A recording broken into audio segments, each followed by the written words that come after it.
दोस्तों, जय हिंद दोस्तों आज की ये वीडियो उन लोगों के लिए है जो पुलिस वाले से बात करने से झिझकते हैं या घबराते हैं। वो झिझकते हैं इसलिए क्योंकि उनको अपने सामान्य अधिकार नहीं पता होते हैं, और जिनको सामान्य अधिकार नहीं पता होते हैं पुलिस वाले उनको और डराते हैं, उनको और धमकाते हैं ताकि वो व्यक्ति उन पुलिस वालों के मुताबिक काम करें। लेकिन दोस्तों, आज की इस वीडियो में आपको ऐसे अधिकार बता दूंगा जिनको जानने के बाद में कभी भी आपको पुलिस से घबराने की जरूरत नहीं पड़ेगी, बल्कि पुलिस वाले आपसे घबराएंगे कि ये सामने वाला व्यक्ति जो है वो विधि का ज्ञाता है, उसको कानून की जानकारी है और इससे थोड़ा सा बच के रहना पड़ेगा। और जब पुलिस वालों को एक बार ऐसा लग जाता है कि आपको कानून की जानकारी है तो पुलिस वाले आपसे घबराते हैं। वो सोचते हैं कि अगर भाई इसके साथ हमने कुछ भी गलत कार्रवाई कर दी, कानूनी कोई भी गलत कार्रवाई कर दी, तो ये हमको कहाँ से कहाँ ले जा सकता है, हमको लेने के देने पड़ सकते हैं। इसलिए पुलिस वाले कभी भी उसके साथ में गलत नहीं करते हैं जिसको कानून की जानकारी होती है या अपने ही अधिकार पता होते हैं। तो आज की इस वीडियो में आपको कुछ ऐसे अधिकार बताऊंगा जिसको जानने के बाद में आप खुद में खुद पावरफुल हो जाएंगे और आपके अंदर एक कॉन्फिडेंस आ जाएगा पुलिस वालों से बात करने के लिए। तो आइए शुरू करते हैं आज की ये वीडियो। तो दोस्तों, आज की ये वीडियो इस विषय पे है। मान लीजिए पुलिस वाले अचानक से आपके घर पे आ जाते हैं और कहते हैं कि चलिए आपको थाने में बुलाया है। अब आपको नहीं पता है पुलिस वाले ने क्यों बुलाया है।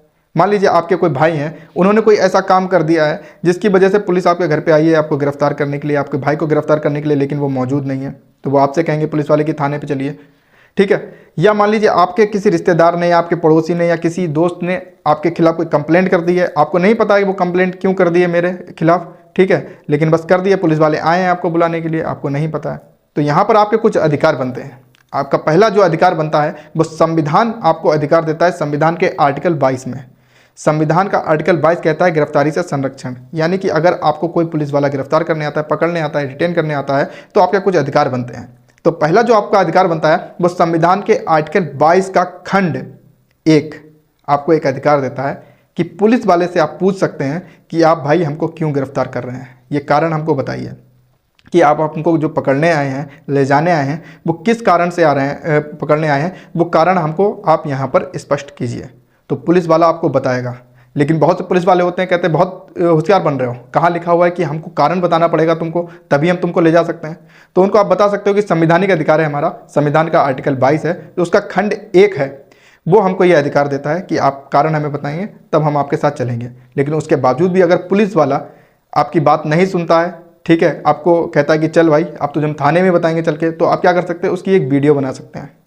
वीडियो बना लीजिए, पूछ लीजिए कि सर हम आपसे कारण पूछ रहे हैं ले चलने का, लेकिन आप नहीं बता रहे हैं, ठीक है, तो चलिए हम आपके साथ चलने के लिए तैयार हैं, आपको मना नहीं कर रहे हैं, लेकिन आपने हमें कारण नहीं बताया, कोई बात नहीं। तो वो आप वीडियो बना के अपना एज ए एविडेंस रख लीजिए, वो आपको कोर्ट में पेश करने के काम में आएगी, ठीक है। आप थाने चले जाएंगे। अब थाने में जाने के बाद में क्या हो सकता है, आपका एक अधिकार और बनता है। थाने में जाने के बाद में अगर आपको लगता है कि हमें अपने वकील की ज़रूरत है, आपको ऐसा लगता है कि हम अपने वकील से करना चाहते हैं या उससे बातचीत करना चाहते हैं, उससे कुछ परामर्श लेना चाहते हैं, राय लेना चाहते हैं, तो आपको संविधान का आर्टिकल 22 का खंड 1 ये अधिकार देता है कि आप वहाँ पर वकील अपना यानी वकील से परामर्श ले सकते हैं। इसके लिए पुलिस वाले आपको रोक नहीं सकते हैं, ये आपका संवैधानिक अधिकार है, ठीक है। मान लीजिए पुलिस वालों ने आपको डिटेन कर लिया किसी भी एक्ट के ऊपर, यानी कोई भी ऑफेंस किया है और उस पर आपको गिरफ्तार कर लीजिए, हम ही मान लेते हैं, ठीक है।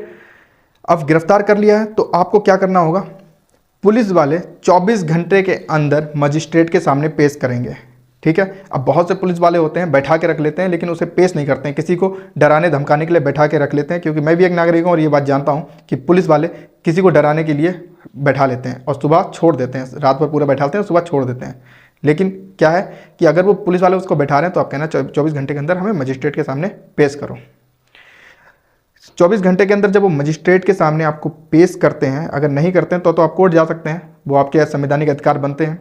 संविधान के आर्टिकल 32 के तहत आप सुप्रीम कोर्ट जा सकते हैं, 226 के तहत हाई कोर्ट जा सकते हैं, ठीक है, अगर वो पेश नहीं करते हैं और आपको मिलने भी नहीं देते हैं तो, ठीक है। बंदी प्रत्यक्षीकरण आपकी रेट बनती है, वो किसी और वीडियो में बात करेंगे, किसी पे चर्चा करेंगे। अब यहाँ पर देखिए फिर से टॉपिक पे आ जाते हैं। तो हम टॉपिक पे थे कि अगर पुलिस वाले आपको गिरफ्तार करते हैं तो 24 घंटे के अंदर उनको क्या करना पड़ेगा, मजिस्ट्रेट के सामने पेश करना होगा। अब मान लीजिए मैं लखनऊ का रहने वाला हूँ, उत्तर प्रदेश लखनऊ का रहने वाला हूँ, लेकिन मैं काम के सिलसिले में दिल्ली में रह रहा हूँ और दिल्ली में मुझे पुलिस वाले किसी कारण गिरफ्तार कर लेते हैं। यही जो एक्ट है वो दिल्ली में हो रहा है और मैं रहने वाला लखनऊ का हूँ, तो क्या पुलिस वाले मुझे लखनऊ लेके आएंगे मजिस्ट्रेट के सामने? नहीं। जहाँ पर मुझे गिरफ्तार किया है और जहाँ पर मुझे गिरफ्तार किया है वहाँ से जो भी सबसे नज़दीक मजिस्ट्रेट का कोर्ट होगा मुझे वहाँ पर पेश करना होगा। मजिस्ट्रेट के ऑफिस में पेश करने के बाद में मुझे भले लखनऊ लाया जाए या वहीं पर अरेस्ट जो भी होगा वो वहाँ पर बताया जाएगा। ठीक है, फिलहाल क्या होगा, मजिस्ट्रेट के सामने वहाँ पेश करना पड़ेगा 24 घंटे, जहाँ पर भी हम गिरफ्तार हुए हैं वहाँ से सबसे नज़दीक मजिस्ट्रेट ऑफिस में। अब देखिए क्या होता है, पुलिस वाले मान लीजिए आपको किसी ऑफेंस में गिरफ्तार कर लेते हैं, तो यहाँ पर आपका एक अधिकार बनता है, बहुत ही ज़रूरी अधिकार है, इसको ज़रूर जान लीजिएगा। पुलिस वाले मान लीजिए आपको गिरफ्तार करते हैं और गिरफ्तार करने के बाद में आपको मारते हैं या डराते हैं, धमकाते हैं कि आपको ये कबूल करो कि तुमने ये काम किया है। मान लीजिए मैं ऐसे मान लेता हूँ रफली कि आपको चोरी के इल्ज़ाम में उन्होंने गिरफ्तार किया है और वो कहते हैं कि मानो यहाँ पर लिखो या बोलो कि तुमने चोरी की है वरना हम तुमको मारेंगे। तुमको अगर ऐसा लगता है, आपको ऐसा लगता है कि पुलिस वाले आपको मारेंगे अगर आप ये नहीं बोलोगे, तो आप वहाँ पर बोल देना कि हाँ सर ये चोरी मैंने की है, आप बताइए मैं लिख के दे दूँ। वो कहते हैं लिख के दो तो लिख भी देना, वो कहते हैं अंगूठा लगाओ तो अंगूठा भी लगा देना, वो कहते हैं साइन करो तो आप साइन भी कर देना। ठीक है, क्योंकि दोस्तों पुलिस के सामने दिया गया कोई भी स्टेटमेंट लीगल नोटिस नहीं होता है, यानी वो लीगल नहीं माना जाएगा। लेकिन जब आपको मजिस्ट्रेट के सामने पेश किया जाए 24 घंटे के बाद में, वहाँ पर आपसे पूछा जाए तो आप बता दीजिएगा कि सर मुझे ऐसा लगता था कि पुलिस वाले मुझे मारेंगे या मुझे डराने के लिए डरा रहे थे, धमका रहे थे, इसलिए मैंने ये जो बयान है वो दिया है। मैंने कोई चोरी नहीं की है, मैंने कोई चोरी नहीं की है, बस मैंने पुलिस से की मार से बचने के लिए वहाँ पर ये लिख के दे दिया था कि मैंने चोरी की है। ठीक है, तो जब आप ये बोलेंगे तो मजिस्ट्रेट के सामने जो भी आपने बयान दिया होगा वही सच माना जाएगा, वही रियल माना जाएगा। पुलिस के सामने दिया गया कोई भी बयान वो सच नहीं माना जाएगा। ठीक है दोस्तों, तो आपका ये अधिकार जरूर ध्यान रखिएगा, पुलिस के सामने दिया गया कोई भी बयान, चाहे वो लिखित हो चाहे ओरली हो, वो कोई भी लीगल नहीं माना जाता। उसके बाद दोस्तों मैं आपको बता देता हूँ कि गिरफ्तारी क्या होती है। गिरफ्तारी दो प्रकार से होती है, एक तो होती है दंडात्मक, एक होती है निवारक निरोध, यानी कि जिसको हम कह सकते हैं कस्टडी। ठीक है, प्रिवेंटिव डिटेंशन।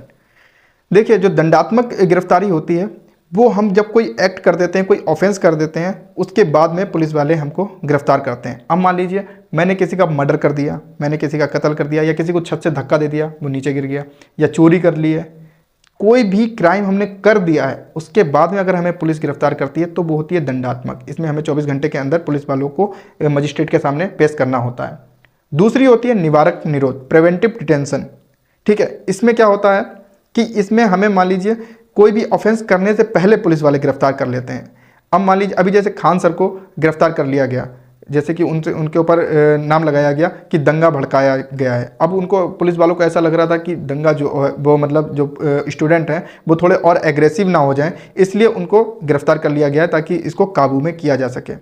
अब ऐसा ही हो सकता है कि मान लीजिए हम हैं, पुलिस वालों को लगता है कि मैं कोई चोरी करने वाला हूँ, ठीक है, कोई डकैती डालने वाला हूँ, किसी का मर्डर करने वाला हूँ, कोई भी ऐसा उनको लगता है कि भविष्य में मैं कोई ऑफेंस करने वाला हूँ, तो मुझे पुलिस वाले शक के बिना पे गिरफ्तार कर सकते हैं।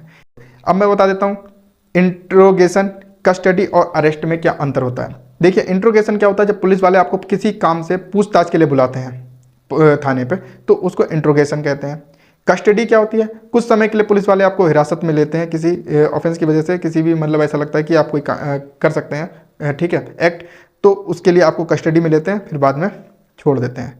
अरेस्ट क्या होता है, अरेस्ट वो होता है किसी भी दंडात्मक कार्य के लिए, मान लीजिए आपने कोई संज्ञेय अपराध करने वाले हैं या कर दिया है, तो आपको वो गिरफ्तार करती है, उसमें आपको 24 घंटे के अंदर मजिस्ट्रेट के सामने पेश करना होता है। तो ये तीनों चीज़ें होती हैं, शायद आप समझ गए होंगे।